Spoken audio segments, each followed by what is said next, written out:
Good morning और happy साबत आप सभी को। सबसे पहले मैं परमेश्वर पिता को धन्यवाद देना चाहती हूँ कि मुझे यह मौका मिला कि मैं आप सभी के सामने खड़ी होकर आज का मिशन समाचार बता सकती हूँ। इस साल का पहला त्रिमास है और हम दक्षिण एशिया विभाग से कहानियाँ सुन रहे हैं और बहुत ही खुशी की बात है कि हम इसी विभाग के एक हिस्सा हैं। और पिछले कुछ हफ्तों में हमने जो कहानियाँ सुनी हैं वो हमने उत्तरी भारत, मध्य भारत और दक्षिण मध्य भारत से सुनी है। आज से और आने वाले 2-3 हफ्तों तक हम नेपाल की कहानी सुनेंगे। तो आज फरवरी 17 है और आज का जो शीर्षक है वो शीर्षक है सुखी निसंतान विधवा। और ये कहानी एक महिला के बारे है जिनका नाम रत्नमाया है और वो नेपाल से हैं। तो इनके बारे में कहता है कि ये बस 13 साल की थी जब इनका शादी हो गया और फिर 13 साल की उम्र में शादी होने के बाद वो अपने ससुराल चली गई और कई साल बीत गए और उन्हें बच्चा नहीं हो रहा था, वो निसंतान थी। तो इस वजह से काफ़ी उनका जो जीवन है काफ़ी दुखमय था। लोग तरह तरह का नाम से बुलाते थे, परिवार वाले कभी साथ नहीं देते थे, उसको गाली करते थे, उसको नीचा महसूस करवाते थे और वो बहुत ही ज़्यादा दुखी थी। और ऊपर से उनका जो पति है वो भी उनका साथ नहीं देता था, वो शराब पी कर आता था, उनको मारता था, गाली देता था। तो काफ़ी दुखमय जीवन बिता रही थी वो और कोई भी उनका साथ नहीं देता था और काफ़ी समय तक यही चलता रहा। और जब मैं ये कहानी सुन भी रही थी, पढ़ भी रही थी, तो मैं यही सोच रही थी कि हम लोग का जो डेवलपिंग कंट्रीज़ है, औरतों के लिए, महिलाओं के लिए बहुत ही मुश्किल हो जाता है जब वो लोग अकेले हैं, निसंतान हैं या विधवा हैं, कोई सपोर्ट नहीं करता है और लोग तरह तरह का बातें करते हैं पीठ पीछे, सामने, परिवार तक साथ नहीं देता है। ऐसे में स्त्रियों के लिए, महिलाओं के लिए अपना जीवन व्यतीत करना कितना मुश्किल हो सकता है। और वो बस ऐसा चाह रही थी कि कुछ भी करके उसे एक बच्चा हो जाए, वो माँ बन जाए किसी तरह से। उसने हर मुमकिन कोशिश की लेकिन कुछ भी हो नहीं पाया और वो माँ नहीं बन पाई। और उसने हर तरह से कोशिश करके, होता है ना, एक समय आ जाता है कि इंसान भी हार मान जाता है, तो वो हार मान जाती है और वो काफ़ी दुखित हो जाती है। और यही चल रहा था कि ऐसे में उनके जो पति हैं उनका भी देहांत हो जाता है।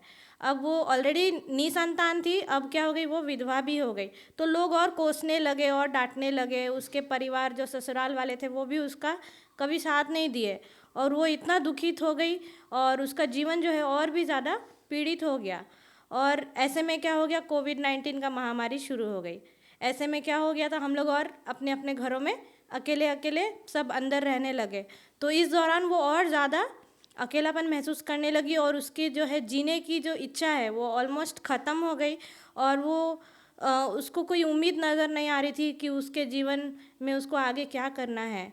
और इसी दौरान जब धीरे धीरे बाद में कोविड-19 का जब लॉकडाउन खुला और जब हम लोग कुछ रूल्स और गाइडलाइंस जो गवर्नमेंट ने दिया था उसके हिसाब से हम थोड़ा थोड़ा प्रार्थना करने लगे थे, हम बाहर जा रहे थे, काम पे जा रहे थे। तो इसी दौरान उसका एक भतीजा है जो उसके पास आता है और उनको आमंत्रित करता है कि आंटी आप मेरे चर्च में आइए, आपको वहाँ बहुत अच्छा लगेगा, आप लोगों से मिलेंगे, कई सारी नई बातें आपको सीखने मिलेंगी और वहाँ पे बहुत कुछ आपको गिफ्ट भी दिया जाएगा।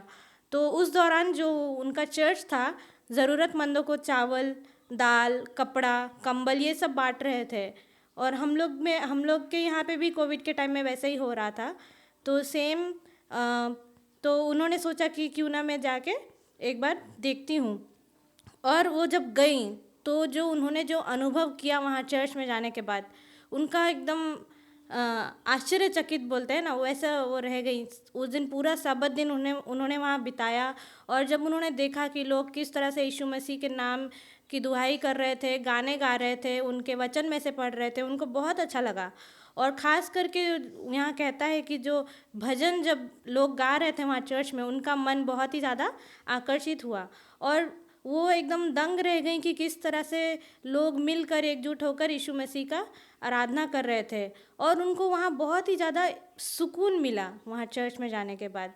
और उसको एक और चीज़ का बहुत ही ज़्यादा आश्चर्यचकित महसूस हुआ, ये था कि किसी ने भी उसको नीचा नहीं देखा, किसी ने भी उसको किसी नाम से नहीं पुकारा, किसी ने भी नहीं सोचा कि वो विधवा है, निसंतान है, हमें उससे बात नहीं करनी चाहिए, बल्कि लोग जाके उससे बहुत ही प्यार से बात किए, उसे बुलाया, उसे बैठाया और बहुत ही अच्छा महसूस करवाया।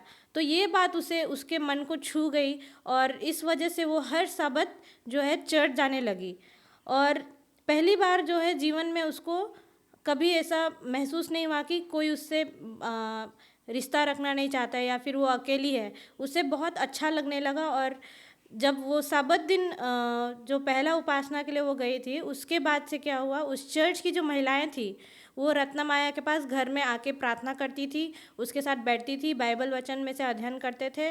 और इसी तरह उन्होंने रत्नमाया को बहुत ही ज़्यादा साहस और उसका सहायता की, उसको मदद की और उसको हिम्मत भी दिया। और वो जैसे जैसे चर्च जाने लगी उसका अकेलापन जो है दूर होने लगा। उसने यीशु मसीह का प्रेम को समझा और उसे ऐसा महसूस हुआ कि यीशु मसीह उससे बहुत ज़्यादा प्यार करते हैं। और उसका जो दर्द दुख जो इतना दिन से वो झेल रही थी वो सब वो भूल जाती है। और पहली बार जीवन में उसे ऐसा महसूस होता है कि वो भी खुश हो सकती है।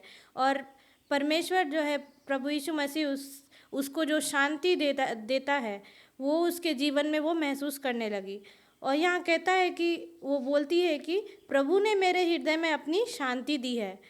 उसका जीवन में इतना कुछ चल रहा था, कभी मन में खुशी नहीं था, शांति नहीं था, पर वो चर्च जाने के बाद सबत दिन को उसका मन जो है शांति से भर गया और उसका जीवन में जो है खुशहाली आ गई। और अभी वो कहता है कि वो अभी 65 ईयर्स की है और अभी भी वो परमेश्वर में जुड़ी हुई है, बनी हुई है, वो अपना विश्वास में आगे बढ़ रही है। लेकिन वो अनपढ़ है, वो पढ़ी लिखी नहीं है। जैसा कि हमने सुना शुरुआत में 13 साल की उम्र में ही शादी हो गया तो वो कहाँ पढ़ी लिखी होगी। तो यहाँ कहता है कि वो बाइबल तो पढ़ नहीं सकती है, लेकिन जो हमारा जो सेवेंथ डे एडवेंटिस्ट चर्च द्वारा जो हमारा रेडियो पॉडकास्ट है उसमें वो वचन सुनती है और जो महिलाएं हैं चर्च की उनके साथ वो बैठ के बाइबल अध्ययन करती है और परमेश्वर के साथ जुड़े रहती है। और उसने प्रार्थना करना भी सीख लिया है और वो लोगों को आज भी अपने लिए प्रार्थना करने बोलती है। और यहाँ पे लिखा हुआ है कि उसका जो पसंदीदा बाइबल पद है वो है फिलिपियो 4:4, जहाँ पे पौलुस कहता है, प्रभु में सदैव आनंदित रहो, मैं फिर कहूँगा आनंदित रहो। तो वो कहती है कि भले ही मेरा पति नहीं है, मेरे बच्चे नहीं हैं, मेरा कोई नहीं है, लेकिन मुझे अकेलापन महसूस नहीं होता है क्योंकि परमेश्वर में मुझे आनंद मिला है और मैं परमेश्वर के नाम से आनंद मना सकती हूँ। और वो कहती है कि मुझे ये सच पता है कि परमेश्वर मुझसे बहुत ज़्यादा प्यार करता है। तो इस त्रिमास का जो 13वां सबत है उसका एक हिस्सा वहाँ पे एक प्राथमिक विद्यालय स्थापित करने में मदद करेगा ताकि जो बच्चे हैं नेपाल में वो पढ़ लिख सके और अपने जीवन में आगे बढ़ सके। जो 30 मार्च को जो हम 13वां सबत का दान देंगे उसका एक हिस्सा इस योजना में मदद करेगा। धन्यवाद।